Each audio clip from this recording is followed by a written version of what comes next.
Hello guys, welcome to episode 3 of the Darts podcast. Today we've got Henry Cheal. How you doing, mate? Good, and you? Yeah, I'm really good. Quite excited to have you. I think we could spend a lot of time talking about darts, me and you. Of course, I'll never stop talking about it. Exactly. So, Henry, how old are you? 20. 20. So a little bit younger than me. But how long have you been interested in darts or been involved in darts?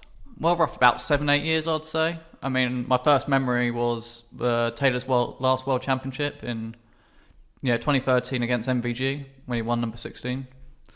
Nice. And so what was it about darts that interested you?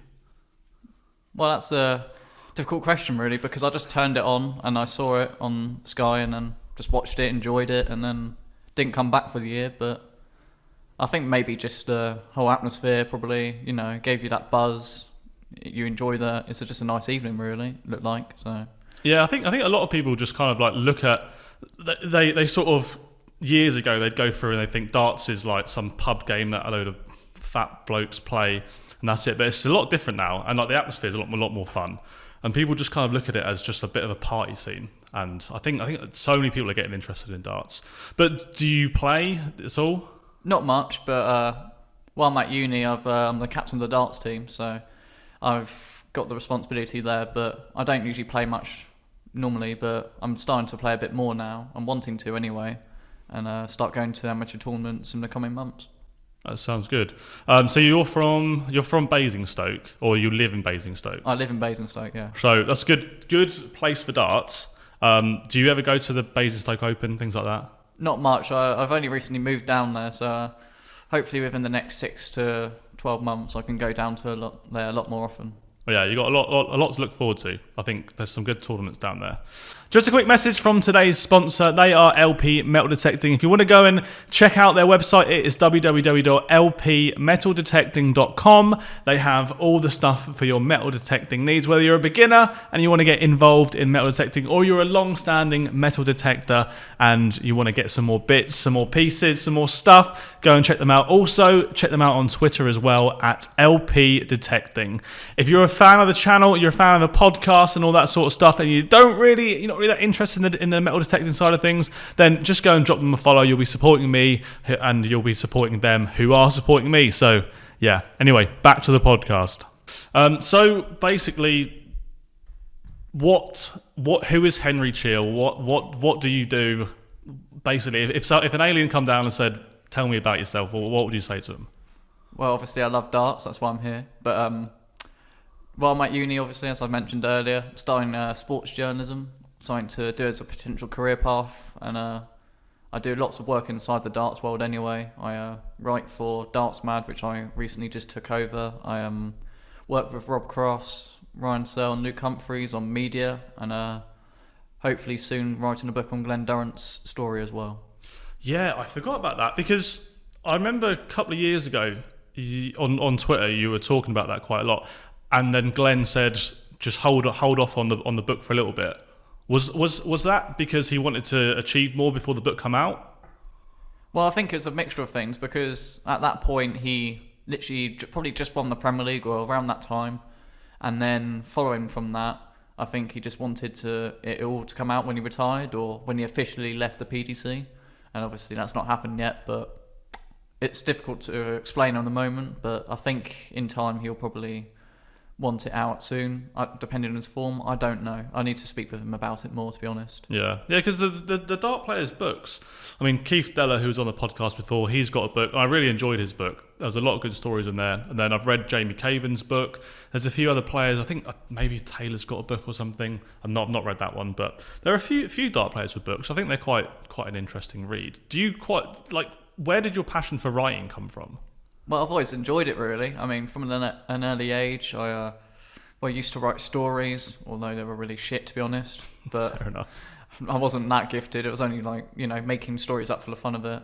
I would say I'm a sort of a creative person in that regard, but recently I just kind of drift away from just writing fiction and thought, you know what, let's write a book about a dart player or someone's life. And then Glenn was a good idea really at the time, because he literally just came over from the BDO to the PDC, new opportunities, chances to make a name for himself even more so in the darts world, become like the potential to be a household name, you know, like potentially win major after major, you know. But obviously he's only won one, but that's still impressive, really. I think his story is fundamentally one of the best out there. Yeah, I agree. I definitely agree. So did he ever come to you in the first place to write a book, or did you just started writing it and then he kind of got wind of it that you were doing that? It was kind of funny actually, because I just wanted to tweet out my idea out. I just found it, I thought of the idea, and I just thought, you know what, I think there could be real potential of this. I tweeted it out, and then he just replied saying, I'll support you on this, and started following me. That's nice. That's how I got to know him, and it's all kicked off from there, really. Yeah, I've never really interacted with him. I mean, he was at one pro tour before he went to Q school to get his tour card, and back when I was a marker. But once he got his tour card, I think I'd already packed in, or I might have done like 2 events and then stopped. So I've never really crossed paths with him, and I've never really like interacted with him on Twitter or anything. But he seems like a really nice guy. He does seem really nice. He's obviously struggling a little bit. Have you spoke to him? Did you speak to him very often? I normally don't speak to them like most of the players that often. I just let them get on with it. Yeah. What do you think? What do you think he needs to do? Have you got any sort of thing in your head? Because I haven't got a clue. I mean, most people don't have a clue. But is there anything that you think would improve him or help him get through his little bad patch that he's going through?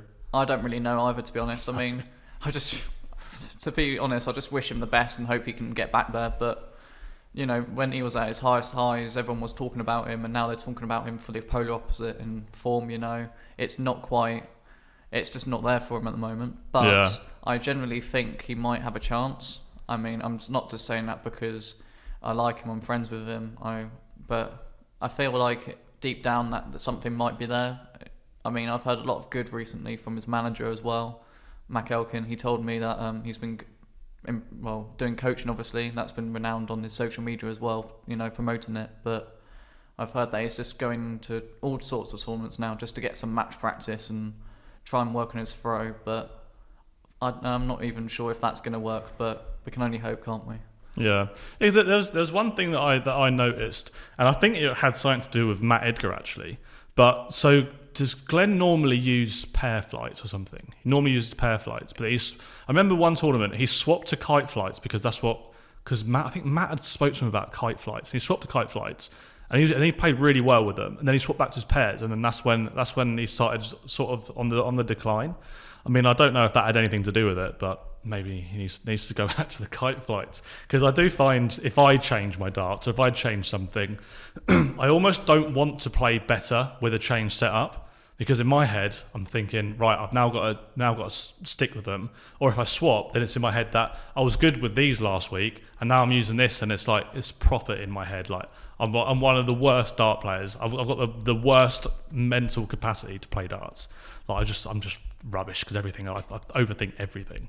But yeah, maybe that'd be something he can try. Go back to the old kite flights. But you mentioned Rob Cross and Ryan Searle and Luke Humphreys, so they're sort of people that you run their socials for them, their Twitter and stuff like that. Not for Rob or Luke. Luke's run his by himself, but I run Ryan's. I work for the writing part for Rob, so such as blog updates on his career basically, and then hopefully at some point in future maybe something more than that. Yeah, that's cool. So when it comes to, because I've never run an account like that for a professional player. What sort of is it quite labour intensive to run a Twitter account for a pro? Like, do you have to go? I take it you have to really be concentrating on what they're up to all the time, just to tweet out stuff that's relevant, I guess. Yeah, I'd say so. I mean, with Ryan, he's quite a private guy in general. Like, obviously, I'm running his Twitter, so that's something that he doesn't know too much about. Well, obviously he knows that I'm doing it, but he wouldn't necessarily know what kind of content I put up there. But I think in a way it gives me freedom because I can only do my best to put him in a good name, in, you know, a good image for himself really. I mean, he's a fantastic dart player, and I can create content to try and entice followers to follow the page with them thinking it's Ryan, if that makes sense. Yeah, I guess so. So having the access to an account like that of a professional player who's, I mean, he is one of the best players in the world as of the last sort of year or so. A lot of things, or a lot. You see a lot that professional dart players get a load of shit on the internet if they lose a game and stuff. So you must have access to the DMs and stuff. Do you ever just like flick through and just have a read to see what people were trying to message or sending abuse? Because he's not the person who you'd send abuse to, in my opinion. But I would imagine he gets it still. Do you ever see that sort of stuff from his page? No, I don't really pay any attention to it. I just chat with his partner and hope that. Well, I remember at one point actually recently that his wife got death threats, I think, or just Really? a lot of hate. And I'm just like, that's just ridiculous, because it's a horrible thing to do to anyone. And I feel I just can only express sympathy towards her, because those sorts of things is stuff that comes with being a pro, and I feel like that's part of the reason why maybe Ryan doesn't want to use Twitter. It's a very toxic place, and I feel as though that, like you were saying about potential DMs, I'll just ignore it, because at the end of the day, Ryan doesn't see it. They think it might be Ryan, but luckily he doesn't have to see that. Yeah, because this is a theory that I've had for a while, right? And so you think of a celebrity, right? Just a normal celebrity, and their Twitter accounts or their social media accounts are being run by like a whole management team, and they're doing all of this, that, and the other. And obviously you're involved in Ryan's one, but a lot of the pros, they run their own stuff. And you see people like Luke Humphries especially, and Joe Cullen. Joe Cullen's on it quite a lot, and they all kind of like take the piss out of the threats and stuff like that they get, because they do get quite a lot of shit when they lose, and someone loses a bet off the back of it. But I think dart players are in this really weird level of fame where they're not famous enough that they don't see the threats and stuff, because their DMs are being flooded by people telling them how much they like them, they want to speak to them and stuff. But then they're not famous enough that they don't receive them. They're like in this weird little area of fame where they see a lot of the hate. Whereas I think if you're like Kanye West or something like that, you've got like millions and millions of followers. You can't even refresh your phone quick enough to read something, because it's already gone. But for dart players, I feel like they are proper in this weird level where they see everything, and it does affect some of them. I think it's difficult to ignore it. It's definitely difficult to ignore. I mean, I'm the same with the YouTube stuff. If I get a bad comment, not 9 times out of 10, if I get a bad comment, it doesn't affect me. But every now and then, I'll get a comment and I'm like, that ruins my day. My whole day is ruined because someone said that I'm rubbish at darts, or someone said this. I mean, I am rubbish at darts, so that doesn't affect me. But someone will comment something on a video, and I'm like, it's just so unnecessary. Like, you didn't need to say that. Rubbish. But yeah, so Luke Humphries, one of your favourites. You do like to tweet about Luke Humphries. You must be well happy with how he's doing. Oh yeah, he's doing really well. I'm really pleased for him, because at the back end of last year, he was probably being a bit unlucky at times, losing last legs deciders where he was comfortably averaging better than his opponent, or he's just been on the wrong end of results here and there. But he had a good Worlds, and then since then he's pushed on. He beat Ryan in that first Players' Championship event, and now won 3 Euro Tours in a row, and his 4th of the year, literally just a few days ago. So, form of his life, and he's going to be a real threat this year. Yeah, I think a lot of people are going to be backing him early for like World Championships and stuff. And he doesn't have a major, does he? Not like a proper major, does he? Or does he? No, not at all. No, I'm rubbish at keeping up to date with what's going on. He's got a final in the UK, but he lost to James Wade there. And then not that I'd call it a major, but he's won the World Youth, which is still an achievement. Oh yeah, I guess so. That was when everyone was telling him he was too old because he had a beard and stuff. It was fun talking to him about that. Oh, yeah. I do think he's on the cusp of doing something big on a TV event, because I think you can win as many pro tours as you want, and you can win as many European tours as you want, but the casual viewer, they're not really watching them. So you need like a match play or a UK Open or a World Championship, and all of a sudden he'll just skyrocket. I definitely think it's doable. I do think in the next couple of years he'll get a major. I just don't know which one it will be. Hopefully the Worlds. Hopefully the Worlds. You can bring it back home to our area, and then he can show it off to me. Exactly.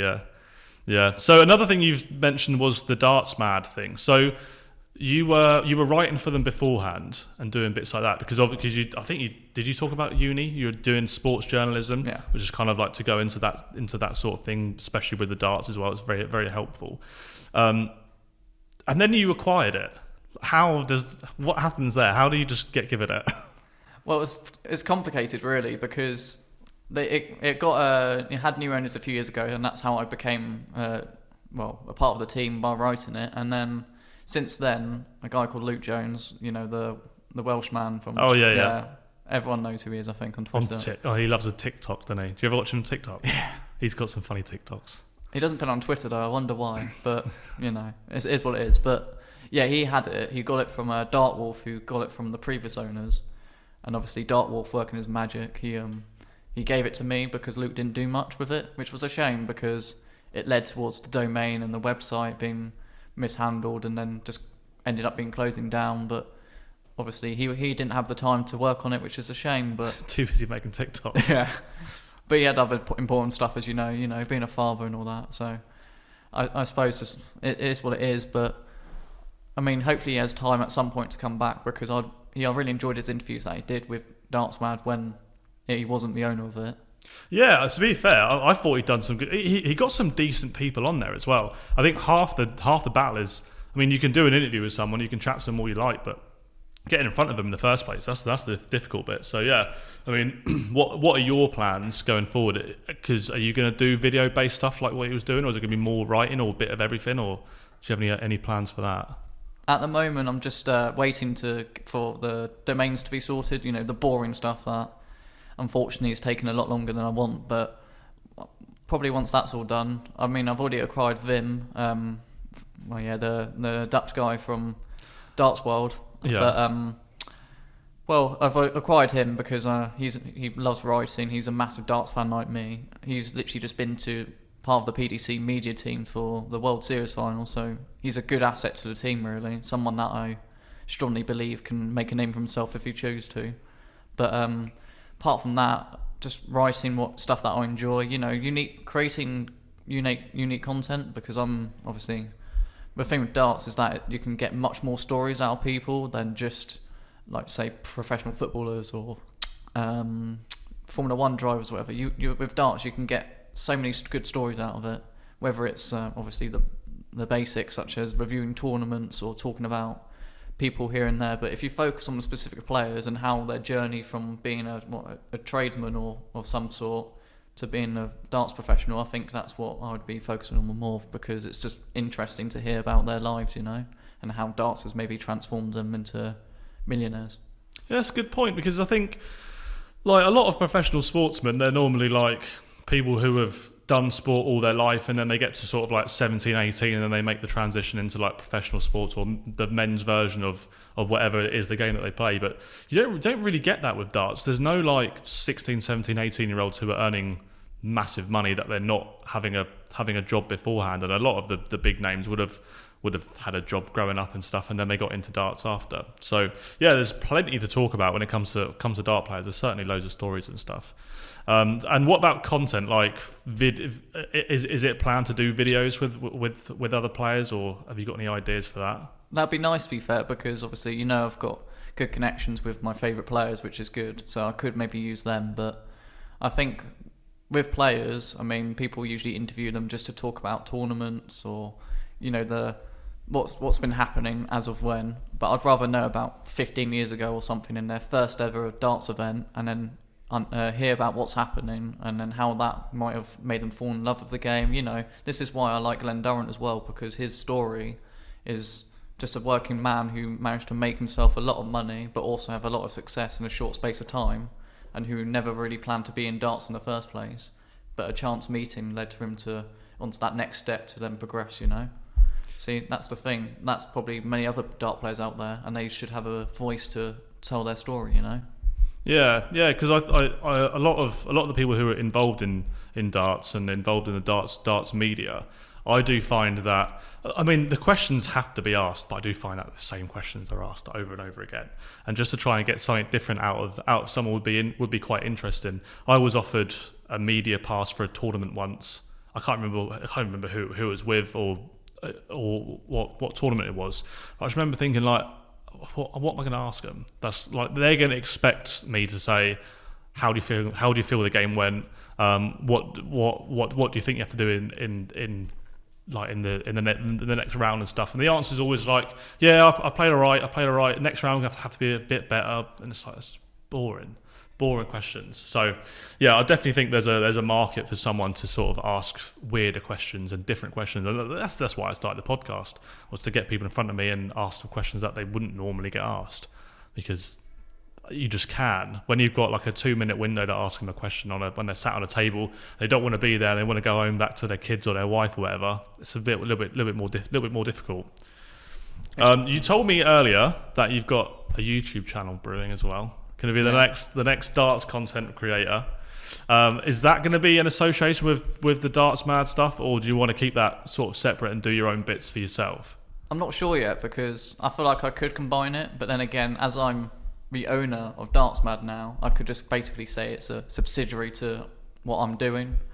But it's something I need to think about for now, because if I focus it all on one, then people would associate me with both, which helps, but I'm not too sure yet, to be honest.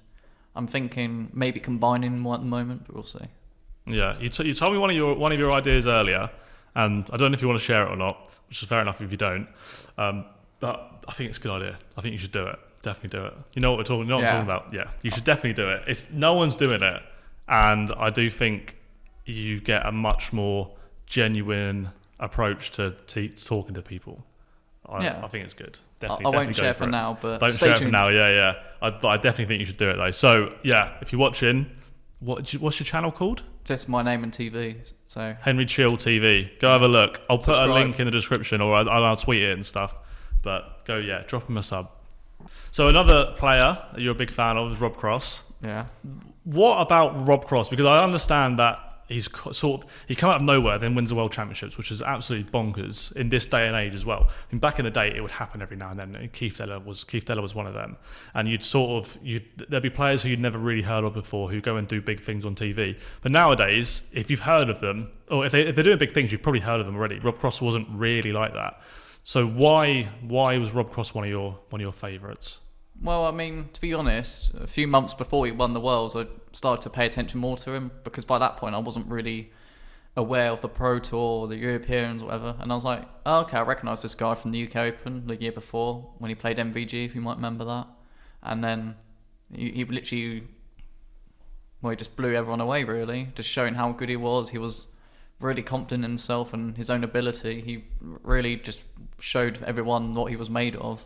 And I think, although he didn't win a major until obviously the Worlds, it was just impressive to see how some random person, in theory, because obviously people back at home would have known who he was, but people on a wider stage not know who he was or anything like that, and then just came over and had all the confidence in the world to produce good darts. And I admired that from him, so I supported him from about Grand Slam time or European Championships when he reached the final. But since then, just been a big fan, really. Yeah, I've always liked Rob Cross. He's always been a player that I enjoy watching.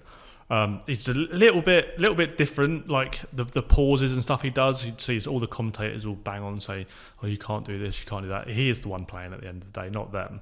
So I do. If it works for him, it works for him. I mean, he paused on that 1-4-4 to win the Worlds, and it went in. So. Yeah. If that's the way he wants to play it, let him play it. Another thing that you're involved in is autism awareness in darts. So that was something that was like a lockdown thing, wasn't it? Yeah. Yeah. So that started over lockdown, and like, what was the goal? What was the aim for that sort of thing? Well, it's on a bit of hiatus at the moment, but the aim was just to raise awareness. Really, I mean, there's so much more potential than that, but I think the first step was just awareness. To be honest. I'm not the only autistic person in the darting community that people know of.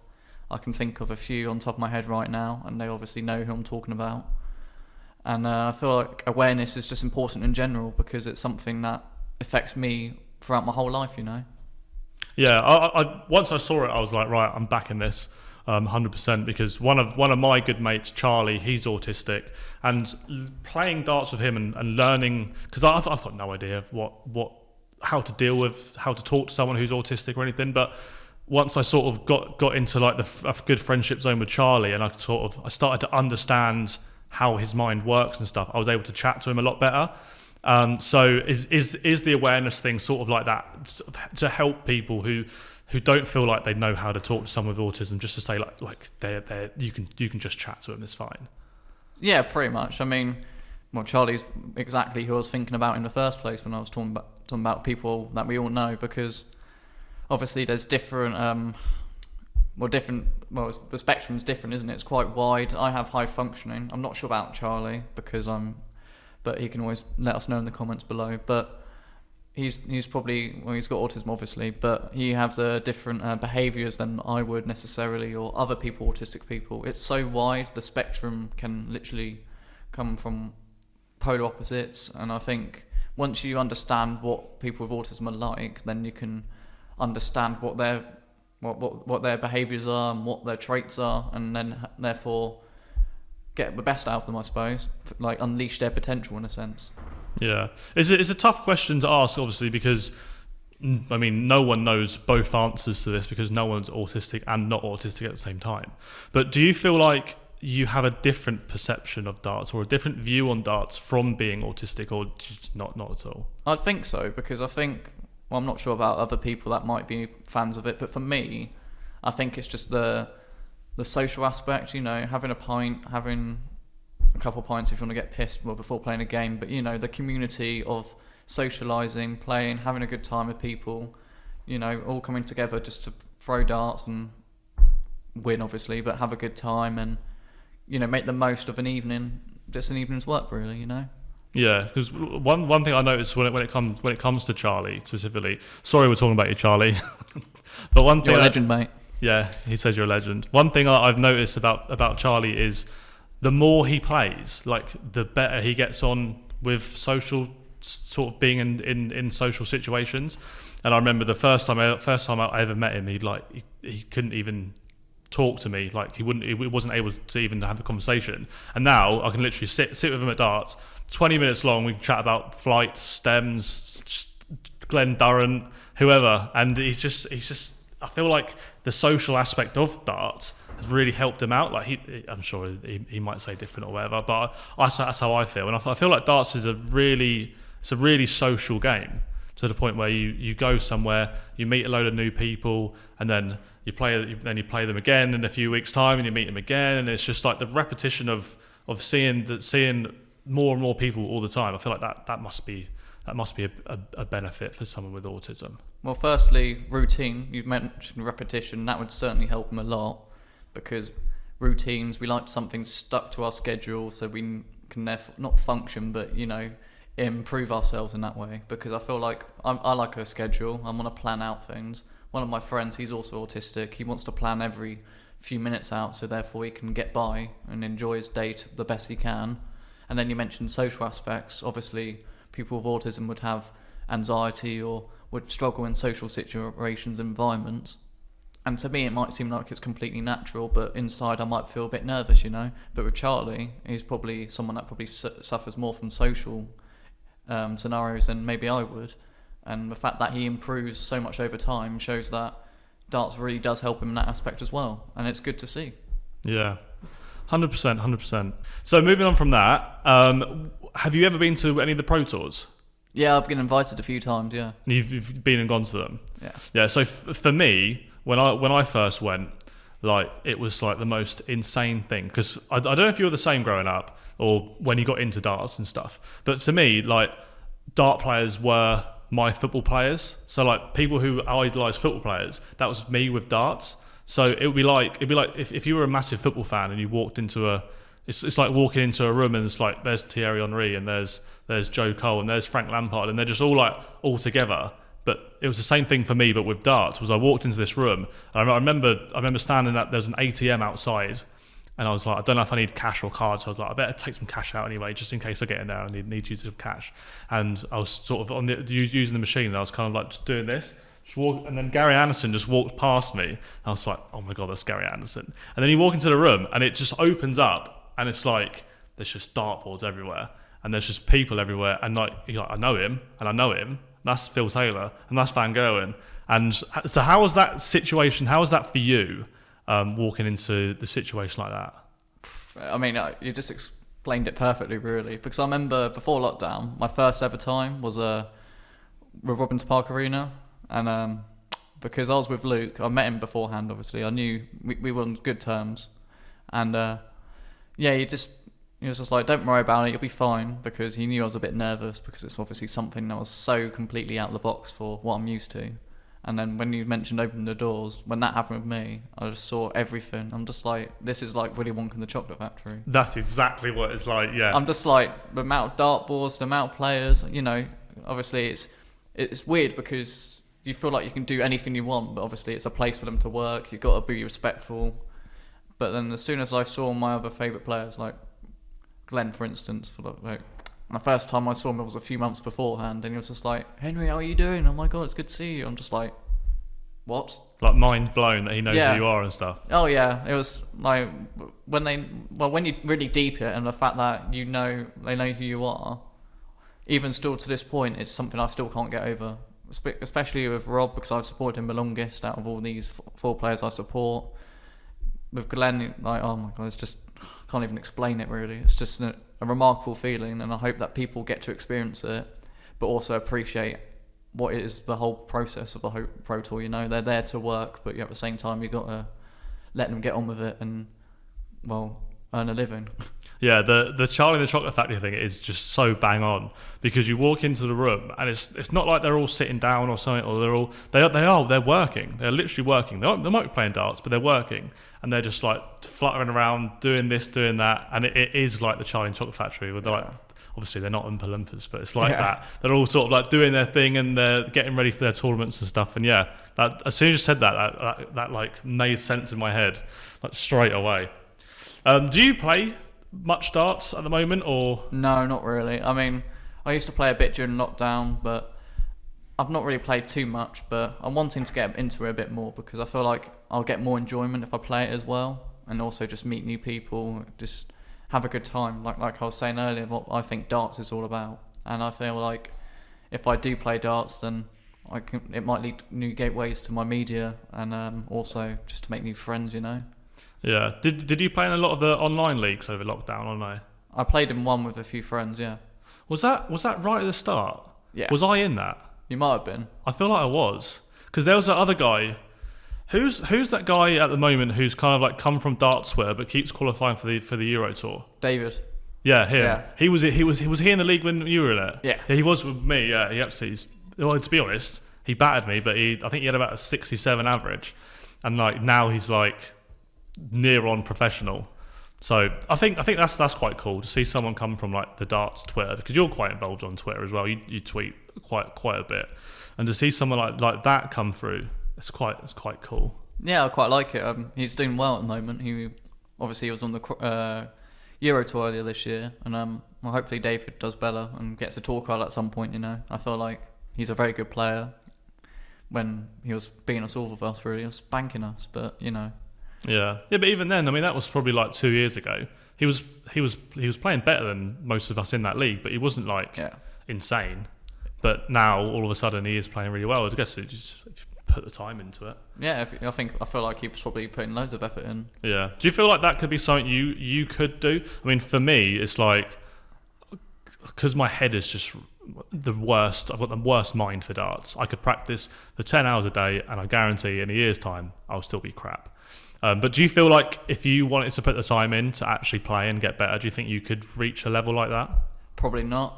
No. I'm being honest. I mean, it's kind of weird, because I kind of want to imagine myself doing this, and then I just think after half an hour, you know, I can't be asked. I like playing for fun, but not necessarily for being a pro, because like, well, when you're at the Pro Tour again, you get to appreciate how difficult darts is for a living. There's so much pressure on the line, and obviously players have to experience that to therefore try and get the best out of themselves. But when you see them play, and then you miss one dart by 1 inch or something, like match darts that could have massive implications, then you'll realise that darts is a really difficult sport. Yeah. And I can't see myself doing that well. I don't really average that high anymore because I don't play, so we'll see. Even like, I mean, take away the darts, the lifestyle is difficult in the first place. Like going away to Pro Tours and stuff, because obviously when I was a referee, I'd done probably nearly every Pro Tour of the year. I maybe missed one or two every now and then, like once a year or so. But just like finishing work, like I'd have to take Friday off work. I have to go down on Thursday night, take Friday off work. So I've left work at 6. I'm straight in the car to go to like Wigan or something. It's like 4 hours away. And then get to the hotel at like just gone midnight, and then go get in bed, wake up the next morning, go to the venue, mark all day. Obviously for them it's play all day, and then do it over and over again. And then you leave Sunday night and you get home at like midnight again, and then you're back to work on Monday. And you do that like every weekend or nearly every weekend for like 6 months or so. Just being there is difficult. And then on top of that, the players have got to play. And they've got to get themselves prepared and stuff, and they've got to and then they've got to worry about if they're earning enough money, if they lose this match, and they lose that 500 quid, what does that mean in their life and their sort of stuff. So, yeah, if you're a professional dart player, mate, credit to you, because it's so difficult. It's got to be so difficult. Well, yeah, definitely. I feel like, I mean, having a manager would always be helpful, because although they might take a bit from what you earn, that puts your mind at ease, and you don't have to pressure yourself into going like, oh, I need to get this hotel booked, or oh, I need to get here one day earlier instead for these qualifiers, or oh, I need to get from A to B real quick. Yeah, so yeah, for the players who've still got full-time jobs, like, fair play to them. Yeah, I mean, obviously Johnny Clayton's a well-known part-time worker, as everyone likes to remind each other, but yeah, that does get brought up quite a lot. To be fair, for him though, he literally, just say he works 2 days a week, for instance, I don't know, but imagine doing that alongside going up and down the country. I don't know where he lives, obviously, but probably Wales. Probably somewhere in Wales, yeah. Yeah, say it's near Cardiff, that's obviously South Wales, so 4 hours probably to get to Wigan or Barnsley, back and forth, while working something just to keep him occupied. Yeah. Yeah. One thing, I don't know if you've got an opinion on this, but this is something that I've been talking to people about recently, is like, when it comes to the World Championships of darts, so much rides on the Worlds, and I've started to think recently that the prize money and stuff, although the prize money is great for the people who are winning it, it kind of like messes up the whole rankings and stuff. Like you can have a tour card, never win any money, win the World Championships, and you're world number 5. Do you think that the prize money needs looking at, or how the ranking money works? And I also got a question about Pro Tours in a minute, but we'll get onto that in a sec.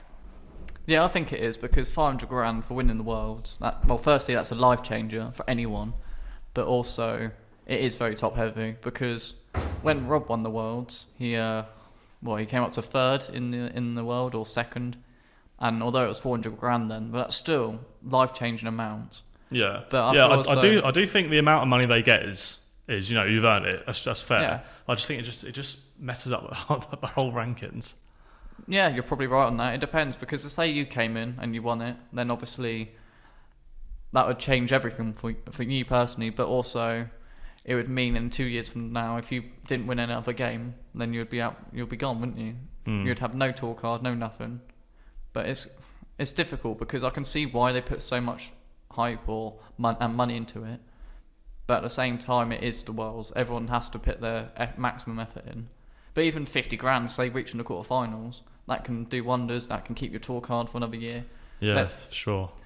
Although the winning the actual thing will be a lot more, it also benefits the other people in the first round, say. Yeah. Something else I've got an opinion on that I would love to hear your opinion on as well is Pro Tours, right? So I believe, and a lot of people don't like this idea, but I want to hear what you have to say about it. I believe that people who lose first round on the Pro Tour, even if it's unranked money, should get 200 quid, 250 quid. If it doesn't go towards your rankings, that's fine. But I feel like, I think it works out. It'll cost the PDC about £16,000 a tournament, which in the grand scheme of things, that's a lot of money. In the grand scheme of darts and stuff, that's not much at all.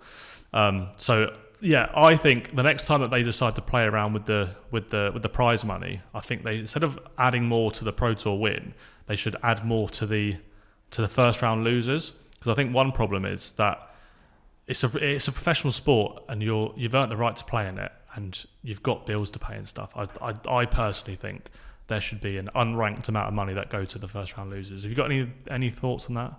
Well, it depends really on how you look at it, because if I imagine it from my perspective, if I wanted to spend £400 on hotel and travelling to Wigan every weekend, and I lose first round every time, that's a lot of money gone. But when you think about the sponsorship money involved, when you think about just advertisement for representing other companies as well, when you think about all things considered, and you might have a manager to pay for it all for you because you've won this X amount, it kind of means it's not really a big loss because you're not really paying for the hotel, or you're not paying just to get there.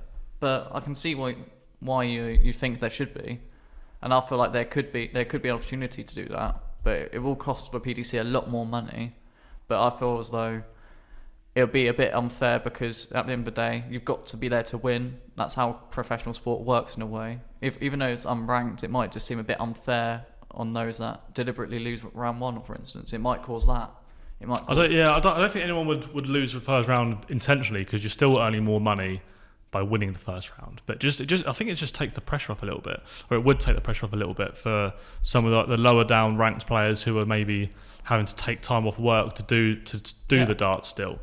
I think it just make everything like a little bit easier. I think a lot of players kind of probably worry about that sort of thing, and we're starting to see a few players who just aren't turning up to Pro Tours anymore, and whether it's because they can't afford it or they just don't want to. Whatever. I mean, I can't imagine it's because they don't want to. It's probably because for whatever reason they can't. I feel like it would definitely stop or slow down the amount of people who are pulling out of the tournaments on the Pro Tour, because I think if you've got a tour card, you should be going to them all. Yeah, because you've won it, and you should be entitled to use it. I mean, I can see why you'd think that, and I'm not saying that I'm for or against, but I feel as though that it's the same with snooker as well. People are raising that issue, and that's a longer tournament regardless, because for a Pro Tour you're there for 2 days or 2 nights, but for snooker you're probably there for potentially a week, and then if you lose, well, yeah, you just lose more money, don't you? Mm. I mean, I feel as though they could potentially increase. You're right. You're fine.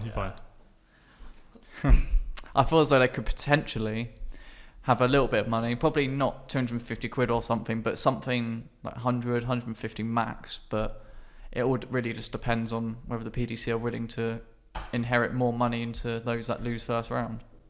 Right, Twitter questions. We've got a few questions. So we've got a few silly questions. So I'll try and work around the silly ones. Right. Aaron, which is GoldenEye 170, said, hello, Aaron. Who do you see as the next new world champion? You were going to say one of your players, didn't you? Yeah, of course. No, all right, I'll say one with my players in it, and one without. I'll say Luke Humphries. Yeah, I think that's a fair shout, to be honest. Yeah, I think he's slowly getting there. He's well, put it this way, every year he's progressed in some form, and he'll. I'm not going to rush into saying when, because then again, being the Worlds, it can just happen at any moment. We saw what happened to Rob, but I feel as though that in time, once he progresses to keep going on the next steps up the ladder, he'll be one. Because he loves the World Championships. Yeah. Like, he is so good in the World Championships normally. I mean, I think he had like his first 2 World Champs or something were both quarterfinals or something like that. Yeah. Or when he was like 22, 23, he was a quarterfinalist twice. I think. I could be completely wrong, but I think he was. I think it was second round first time, then 2 quarterfinals, then lost to Paul Lim in the first round. Oh, yeah. And then he got quarterfinals last year. Yeah. He is. I think set play suits him a lot better than other players potentially. Yeah, one thing I do find about Luke is if he's on it for a long time. Like, a lot of players, they'll have like 5 legs where they're amazing, and then a couple of dead legs and stuff. He kind of like, if he gets to the peak, he stays at the peak, and he's to the end of the match. I think that's why he does so well on the Euro Tour, is he just finds it early in the game, and then all of a sudden he just runs away with it. Really, he's just really good. Well, yeah, with him the last 18 months, he lost basically all the fat on him. Yeah, I know, he's done well, didn't he? So he's done good there, and then he told me it gives him so much more energy later into the tournaments, and that's probably the missing reason for why he was probably losing on the back end of some results, and now he's literally winning. Yeah, it's confidence as well. I mean, when I'm slim, I'm super confident. Yeah. At the moment, not so slim, not so confident. But I find that, yeah, whether it is, I mean, I just play pub darts and stuff. I mean, it's never more than best of 7, so it's not like being overweight makes me struggle with the length of the match, because this is a short match. But when I'm lighter, I'm a bit fitter. I'm so much better at darts. It's like stupidly unreal. It's all confidence based. More about Luke and Ryan. This is from Kelly. Do you think Luke Humphries and Ryan Searle win a major? And also, how high do you think they'll climb the rankings? Do you have a number 1 and number 2 in the world rankings on the cards one day, do you think? Yes, and that sounds completely biased, but I because it believe is. It might be biased, but Yeah. I generally think that because I think, I think firstly Ryan has the potential to do amazing things in darts. I think he can win absolutely everything, and I think the same for Luke. Honestly, I generally there's no ends for them, but whether or not they actually do it is another thing. But we won't be biased, and we'll say in the top 4, both of them. Yeah, I don't think it's a bad shout because you look at the world rankings now, and like Peter Wright's like in his 50s. Yeah. I mean, Goen Price is quite young, but he's quite new in the scene-ish. Van Goen's young, but he's just been around for a while. But then a lot of the players like James Wade, I mean, he's in his 40s now. He's starting to get on a little bit. Gary Anderson's in his 50s. He's starting to get on. So he's getting a bit older, and he's probably not going to be playing darts that much longer. I do find that a lot of the players, I think Jose de Souls is quite old as well, like surprisingly old. Yeah, he's near towards 50. I know, it doesn't look it. I think he looks all right for his age, to be fair. But I do think there's a new wave of dart players coming up, and Ryan Searle being, mid-30s? Yeah, 34. Something like that, and then Luke Humphries is like 27 or something like that as well. Yeah, near I do 30. think one day they are going to be, those sort of players are going to be them top boys. Yeah, and that's exactly what I think. I feel like, well, firstly, Ryan came close to winning a major last year, but it's all about getting over the line, you know. I think they need to improve the consistency. I mean, Ryan a bit more, but I'm not saying he isn't consistent. He just needs to keep him going, and he'll get there eventually. Luke's literally winning left, right, and centre at the moment. Yeah, He'll pick up in the majors, and he should get one this year, really. But we can only hope anyway. Well, me. So that's what I think, in my non-biased opinion. that's fine. Dan Darts. Yeah. How much longer can you see? It's two part this one. How much longer can you see Wright keeping the world number 1 spot? And then also, do you believe MVG will be back at his best after recovering from an injury? Let's start with the Peter Wright one at world number 1. Do you think that's going at some point? Well, it's difficult because Gezi is losing out on his world's money this year, so I feel like he could probably stay up there for another year probably. Because Peter next year will defend the match play and the worlds as well, and that's ridiculous money to lose. Yeah. It all depends on this year really, because he needs to, pick up his form a bit more because he's struggling recently. But normally he comes back in the second half of the year anyway. There's so much to play for, so much at stake, and he always comes back. Literally 2 years ago, he was going for a rough patch, wasn't very good at the Premier League, although he got to the top 4, and then went off it for a bit, and then he won 2 majors, didn't he? Or 1 and then final of another. So he was definitely has every chance to come back. Yeah, I do think that Goen Price losing his world's money is going to keep him up there for a little bit longer, for sure. Because I mean, I think those two they're so clear in the rankings now. Because like Michael Van Goen's not playing as well as he was, and it's the darts is those two at the moment. Even though Peter Wright's not in the best form at the moment, it doesn't really need to be. He's so clear at world number 1. Then the other question was, do you believe MVG will be back at his best after recovering from his injury? Yeah, I don't think it's anything too serious to worry about. I might be completely wrong on that, but the fact he won the Premier League with the injury shows how good he still is. And to be honest, he's not even dipped down that much in form anyway. I think winning a couple of Euro tours, winning a few PCs in between, he's slowly going back there. And I think what the reason maybe fundamentally was just COVID, being stuck in the hotel, having to do tests all the time, you know, the limited freedom that he had to do what he wanted while playing darts. Yeah, it can't be fun. I don't know how they done it. I mean, I'm glad I wasn't a marker around that time because I'd have been so bored just sitting around waiting for COVID tests and stuff and not being allowed out and stuff and going, because a big part of the marking thing was the social side as well, going out and having fun and going to nightclubs and stuff and all that stuff, because Barnsley and Wigan and Coventry, where's the other one? Milton Keynes as well. Great nights out. So that was like another reason why you'd look forward to the darts, because you had to have a really good night out. But the good thing about Milton Keynes is that you've got the hotel at the stadium and then you've got the local McDonald's. Yeah, Yeah, I think the KFC really close as well. Oh, there you go. Aman, he has asked, honestly thinking, do you think darts is declining in terms of everything, standard decision making, advertisements, player treatments, etc.? Well, firstly, good question from a man, really. I really like that because people probably might disagree, but I think it is declining in a way. I mean, when it comes to advertisement, I think that's probably maybe a good thing. Like for instance, when you think of advertisement, you think of the World Series and Fallon Sherrock being there, and I think she should be there because it's good for promoting the game. But whether or not you value who you think should be there based on merit rather than promotion, that's a different thing. It's either or. You can't pick both because if it's on merit, then you'll probably not see Fallon there. But what were the other ones again? Decision making. I mean, I think this is quite. I think you could go quite broad on this question. I think, but it's like just in general, do you think the standard of darts is declining or going up? I think in a way that there were like a few years ago when Taylor was still about, there was probably like him, 5 other players that could win a major, but now I feel like it's anyone. Like we saw Danny Noppert win one this year. He beat Michael Smith in the UK Open, didn't he? And I'm not saying he's not a bad player because I feel like he could have won one at some point, but the fact that people wouldn't necessarily think at first that he could be winning one is something to show that anyone can beat anyone on their day.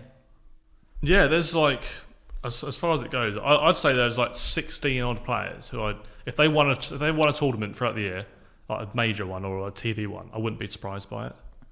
But when it comes to individual standard in terms of 100 averages, etc., not on TV, but on the floor, you'll see it non-stop. Right, let's go to Jojo. Yeah. We've got some quick fire questions from Jojo. Right, you ready? All right, then. You've probably already read them on Twitter, but we'll go for them anyway. I can't remember them. Winter Gardens or Ali Pali? Winter Gardens. Players Championships or Euro Tour? Players Championships. Sets or legs? Legs. Of all time, Wright or Barney?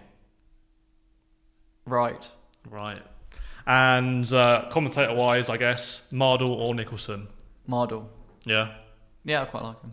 Yeah, I think the Wright or Barney thing, for me, it's a difficult one to answer because I feel like if Barney retired and then stayed retired when he did, I feel like he'd be higher than Wright. But I think because he come back and then, I mean, to be fair to him, he's played all right since he's been back. But I think a lot of people over like the lockdown and stuff, when he was doing like the charity matches and stuff, he wasn't really playing to Barney's standards. I think he kind of like done himself in a little bit. But I think the thing with Barney is that he had a brilliant BDO, probably one of the best BDO careers ever. But he came to the PDC with so much promise. Apart from being Taylor of the Worlds, which is probably the most iconic moment ever for darts, arguably anyway. That was big. Exactly. And then at some point, he obviously won a few more things, but he's not really been as successful as maybe other people expected him to be. And I'm not saying he's not a bad player, he's top 10 of all time for me, but maybe Wright is probably arguably better because he's won more World Championships, he's won the match play, and although he's been runners-up many, many times before actually winning his first big one, he's always there or thereabouts anyway. Yeah, because when there was a big discussion on Twitter over who was the top 5 players in the world, and I'm confident in my first 3 being Taylor, Van Gerwen, Bristow. I can't remember who I put 4th off the top of my head. Gary Anderson. Yeah. And the 5th spot for me was like it was Barney or Wright. I ended up picking Wright, and then sort of like after a little while, I was looking at it thinking, I don't know why I picked Wright, but I have. Like I feel like I should have put Barney in it, but I didn't. The weird thing is, I mean, it depends if you want to count his BDO or not, but at the same time, I would personally. Yeah, I would. Even though it's after the split. Yeah. But the standard was still good. I mean, it's the same with any BDO world title from then on. I'd still count it as a world championship, but it might not hold the same value as a PDC one because that is the main one after all, isn't it? That everyone wants to win. Yeah. So Wim did have a few questions, but we've answered a lot of them. But he has one that we haven't answered. What's your favourite moment ever in darts? I don't know. That's a good one. It will be when Luke wins the Worlds. When he does. Or any of them. What about one of them? What about your favourite moment that's already happened? I might say Ryan Searle's first Players' Championship because I was there for it. Oh yeah. The moment that he made everyone know that he was a threat and beat some good players in doing so. And I think from that moment on, he's pushed on, and now he's almost in the top 16 properly. And now he's showing people what I saw in him a few years beforehand. Did you say that was your first Pro Tour you went to? Yeah. The first ever event, and he won it? Yeah. That's pretty good going. Well, were you a fan of him before then? Yeah. Oh, so that was like perfect then? Yeah, I was working with Darts Mad then by writing about him. And then I remember it quite well actually because there was a saying, oh yeah, we told Ryan that you'll be there, so just make yourself present. I was like, oh my God, here we go. We're going to meet this guy. And then we met him. He was lovely as always. And then I remember being outside the main stages, the main boards. I was literally just in a seat next to Vincent van der Voort when he was playing MVG. And I was just celebrating and just winding him up. But like, oh, look, Ryan's beat MVG. But yeah, I won't ever forget that.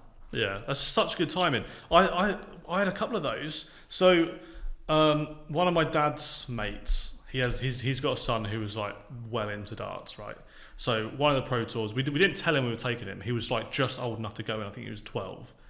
And we didn't tell him he was coming to a Pro Tour. We just kind of like put him in the car and we just drove. Anyway, so his favourite player is James Wade, like by miles. Like he's just James Wade mad. And obviously James Wade, good dart player, isn't a big Pro Tour winner.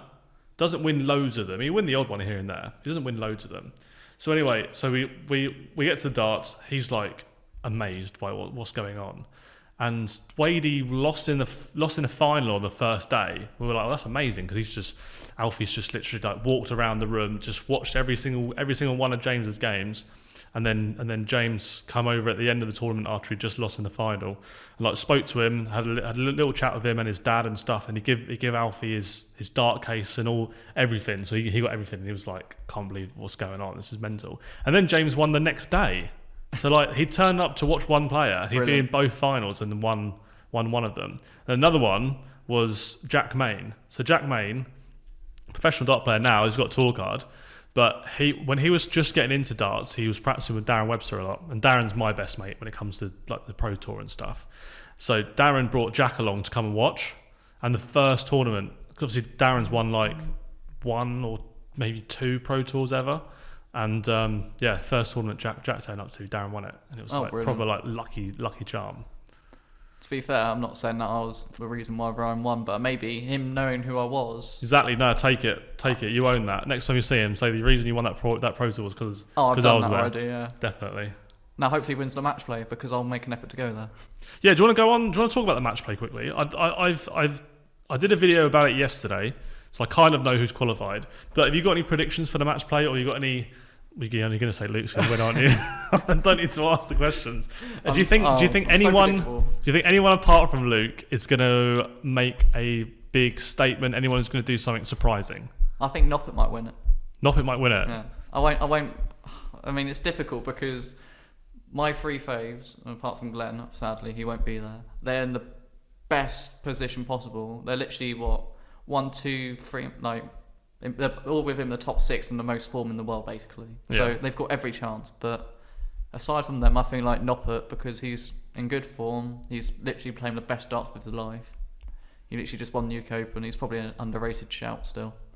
Yeah, definitely. Because you do forget. You forget players like him because they're not involved in. I mean, he played in the World Cup and stuff, but that's not really massive. He played. Did he play that Dutch Masters recently? He probably did, didn't he?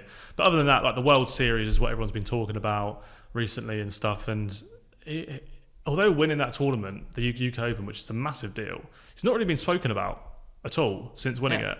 So he's like proper got a chance of winning it. I definitely agree. I'll say Cullen as well, mainly just because he got so close to winning the Premier League. Oh yeah, he should have won that. I felt bad for him. Felt really bad for him. But what about Van Gerwen? I don't know I don't think so. I don't know what the situation is with his operation, because he had an operation, then he played the Euro Tour after the operation, didn't he? Which everyone was a bit surprised about. But yeah, I've been saying Van Gerwen wins this before I knew he was having an operation. Now he's had it. I've no idea. I just felt like this was Van Gerwen's tournament. This was his big tournament to get him back in to like contention of winning stuff again. Because to be honest, he's not won a lot that recently, has he? To be honest, when it comes to TV stuff. So I thought this will be Van Gogh's tournament, but now with the injury and stuff, I don't really know. I'd like to see Heta do well. Oh yeah, I love Damon. Damon's an amazing guy. Have you met him or? No, not really. I've spoken to him on Twitter and stuff quite a few times, and he was at Q School as well. I did see him at Q School, but I didn't want to go and bother him, so I never went and spoke to him. If you approach him, he'll speak to you. Oh yeah, I knew he'd be cool, but I was like, there were a few people trying to get pictures with him, and I was like, I'll just leave him. Oh no, I mean, I'm not that kind of person anyway. I just appreciate them for who they are. I'm not. Obviously, my Twitter profile picture is a picture of Rob and his manager Rab, but I'd rather just be in their presence rather than engage in photos or whatever. It feels wrong, if you know what I mean. Right. So I want to go on the outside of the top 16. Yeah. If one of the players outside the top 16 is going to win the match play, I'm going to go Heta. You can go Sel? Or do you think it's someone else? I love Heta, so I'll say him as well. Yeah. Cool. Yeah. Right, mate. I think that'll do us. We're out of the Twitter questions. Thank you so much for coming on. I really appreciate it. That's all good. Thank you for having me. That's all right. Get subscribed to Henry Cheal TV. Yeah. Yeah. Please. Sub. There'll be, if you're watching on YouTube, there'll be a link in the description. If not, just search it up on YouTube and you should find it. But yeah, thanks so much, mate. I really appreciate it. No worries. Thank you again. Cheers, buddy. Cheers.